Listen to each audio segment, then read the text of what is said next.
Çeçenistan Cumhuriyeti lideri Ramazan Kadyrov, Rus ordusuna destek amacıyla Çeçen birliklerini Ukrayna'ya gönderdi. Tarihleri boyunca Rusya'ya karşı bağımsızlık mücadelesi veren Çeçenler şimdi neden Ruslara destek veriyor? Bunun için Çeçen direnişinin yakın tarihine uzanalım.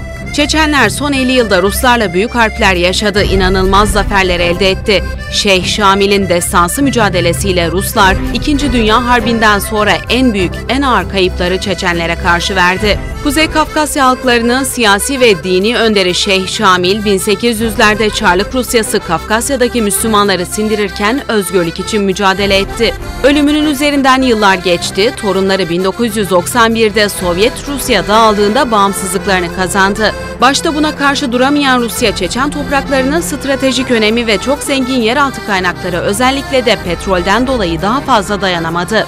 Ve Ruslar tarihte birkaç kez bağımsız olup her seferinde yeniden işgal ettikleri Çeçenlere bir kez daha operasyon düzenledi. Groznik'te Ruslar çoğunluklarına rağmen büyük bozgun yaşadı, ağır kayıplar verdi. Bu Ruslar için 2. Dünya Harbi'nden sonraki en büyük hezimetti. Öyle ki Ruslar yenilgiyi kabul edip ateşkes teklifini kabul etmek zorunda kaldı. Türkiye'de Dağıstan'dan çok daha tanınır Şeyh Şamil, bilinen lakabıyla Kafkas Kartalı. Şamil, Dağıstan'da Ruslara karşı özgürlük savaşını veren bir avar şeyhiydi.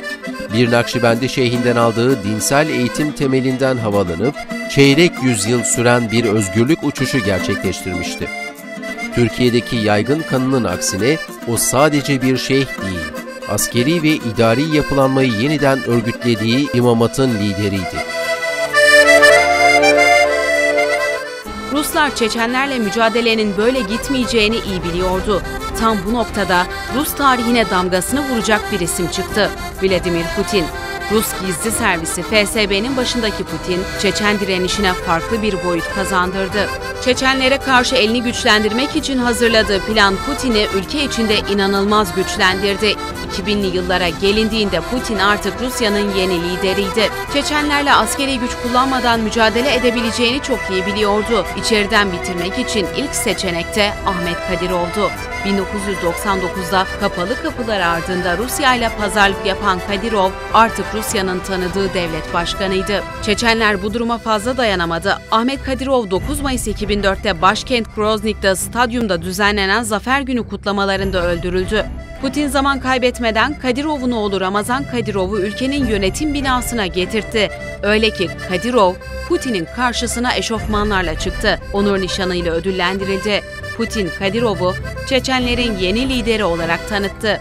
Oluşturduğu 5000 kişilik orduyla Çeçenistan'da otoritesini kuran Kadyrov, Rus gizli servisi KGB'nin de desteğiyle ülkede terör estirmeye başladı. Putin, Kadyrov'a 500 kişilik Çeçen mücahitlerinin listesini verdi ve hepsinin öldürülmesini istedi.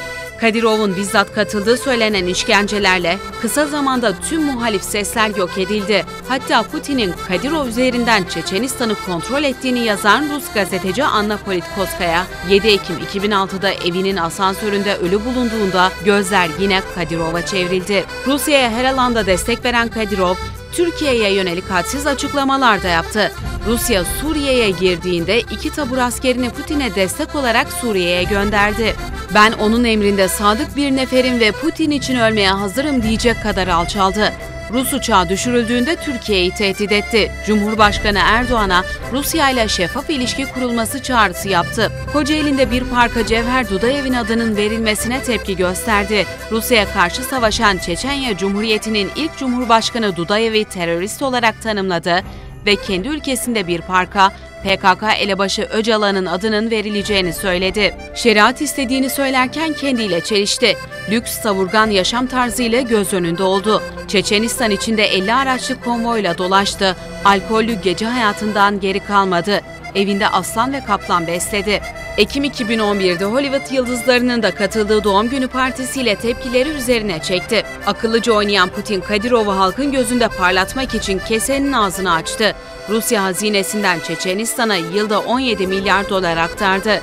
Kadyrov, ülkenin dört bir yanını imar etmeye, refah seviyesini artırmaya, ülkeyi kısmen geliştirmeye başladı. Ancak Kadyrov, Çeçenlere her şeyi verse bile bir şeyi asla veremeyecek: bağımsızlık. Putin yüzlerce yıllık destansı direnişi 10 yılda, üstelik askeri güç kullanmadan kırdı. Artık ne Ruslara saldırıp binlerce Rus askerini temizleyen ne de bağımsızlık isteyen Çeçenler var. Bugün Rusya'nın yanında Ukrayna'ya karşı direniş gösteren Çeçenler işte bunlar. Bu yüzden onları Cevher Dudayev, Şamil Basayev ya da Aslan Masadov'la kıyaslamak mümkün değil. Çünkü bugün Rusya'ya destek veren Çeçenler, kahrolsun sefil esaret, yaşasın şanlı ve güzel ölüm diyen Kafkasların Kartalı Şeyh Şamil'in torunları değil.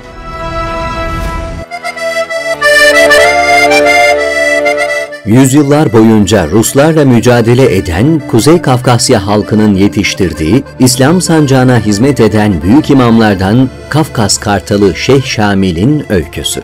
Kafkas Kartalı Şeyh Şamil, Rus Çarı İvan'ın himaye altına almak amacıyla girdiği sınırlardan daha sonra çıkarılması adına mücadelelerin yapıldığı, kanlı katliamlara maruz kalan mağdur ve mağrur bir halktır Kuzey Kafkasya. Sovyet Sosyalist Cumhuriyetler Birliği'nin yıkılmasıyla geçmişini devralan Rusya'nın stratejik konumu gereği sıcak denizlere, Orta Asya'ya geçiş bileti, aynı zamanda da en zengin hammadde kaynağıydı. Bu sebeple her yol mübah diyerek rüzgarını Kafkasya üzerinden hiç eksik etmedi. Yüzyıllarca Ruslarla mücadele eden Kuzey Kafkasya halkı 17. yüzyıldan itibaren İslam dinini benimsemiş, İslam sancağına hizmet eden imamlar yetiştirmiş ve bu sancağı taşımak uğruna 5 asır boyunca Rus saldırılarına direnmiştir.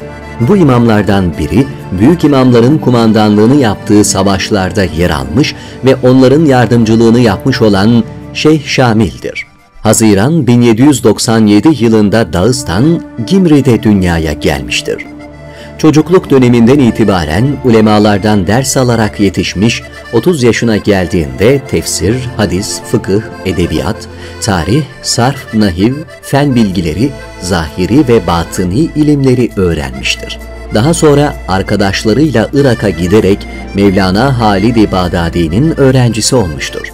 32 yaşında imam olan Şeyh Şamil'in Irak'ta olduğu sürelerde Kafkasya Müslümanları Ruslara savaş açmıştı.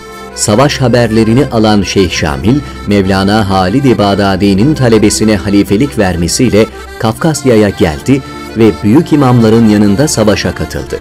Uzun süre devam eden bu savaşta Kafkasya tarihinde önemli yere sahip olan birçok öncü imam şehit edilmişti. Bunun üzerine 1835'te İmam Şamil, Çeçenistan ve Dağıstan'da toplanan alimler ve millet temsilcileri tarafından başa geçirildi. Küçük yaşlarından itibaren at binme ve kılıç kuşanmada ustalaşan İmam Şamil, sahip olduğu ilim ve bilim alanındaki bilgileri 25 yıl boyunca süren savaşlarda kullanarak bütün Kafkas halklarını etkilemiş, aynı zamanda İslam ülkelerinde ün sahibi olmuştur. Mabedimiz vatan, mabudumuz hürriyettir. Vatansız ve hürriyetsiz Allah'a nasıl ibadet edilir? Hürriyet ve cihat kavramlarını birbirinden ayırmadan arkasında yüz binlerce mürit toplamıştır. Katıldığı savaşta süngüyle ağır yaralanan Şeyh Şamil'in baygın kaldığı 25 gün sonrasında ilk sorduğu şey namaz vakti olmuştur. Dinim ve vatanım uğrunda bütün çocuklarımı ve ailemi kılıçtan geçirseniz, zürriyetimi kurutsanız, en son tebaamı öldürseniz, tek başıma son nefesimi verinceye kadar sizinle savaş ederim. Kendisini ve Kafkasya'yı ele geçirmek isteyenlere karşı daima netti. Hiçbir vaade karşı duruşundan taviz vermedi. 25 yıl boyunca dinini ve vatanını savundu. Akınlar, baskınlar düzenledi. Kendisi ve ordusu karınlarına taş bağlayarak dağlarda mücadele etti. Rus halkına büyük kayıplar verdirdiği gibi kendi halkından da binlerce şehit verdi. Uzun süren mücadelelerden sonra 64 yaşında Kafkas halklarının daha fazla zarar görmemesi adına ailesiyle birlikte esir olmayı kabul etti. Esir olmadan önceki şartlarında bile tek isteği Müslüman halkının dinini rahatça yaşayabilmesiydi. Esir olduğu süre boyunca Rus Çarından büyük hürmet görmüştü. Kendisine büyük bir konak ve emrine hizmetçiler verilmişti. Hacca gitme isteği dahi kabul edilmiş ve geri dönmesi talep edilmemişti. İmam Şamil, Medine'ye geldiğinde hastalandı, Kur'an-ı Kerim tilavetleri arasında 1871 senesi Zilhicce ayının 25. gününde kelime-i şehadet getirerek vefat edip sevdiklerine kavuştu. Cennetül Baki kabristanına defnedildi.